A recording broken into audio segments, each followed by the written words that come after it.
What's up mga kagamol? Nandito na naman yung mga gamol. Tapos nang magtrabaho. Inayos namin yung mga ano ni Mama Mary. Ngayon kakain na yung mga gamol. Kakain po kami, ayan po ha. Bulang lang po yan, yan po yung sinigang na may bayabas sa Kapampangan. Sinigang na may bayabas to. Ito. Bulang lang. Tamang-tama yan, may hipon, kumpleto yan, may sili. Tsaka ito yung pinaka masarap na part, yung gitna.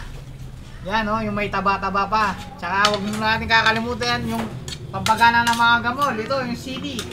Sili na may patis. Tikman natin mga kagamol ha. Sarap kagamol. Yung tubig na niya kagamol. Tubig. Ito, dito yung inumin natin kagamol. Tamang-tama to. Kain na tayo mga kagamol. Mumukbangin na ng mga gamol yan. Tubig from Pasig River yan mga kagamol. Anin.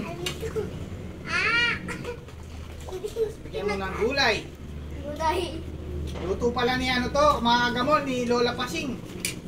Yung kapatid ni Aling Lusing.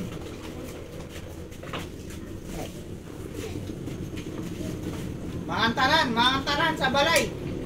Kain tayo mga kagamol. Mukmukbang na.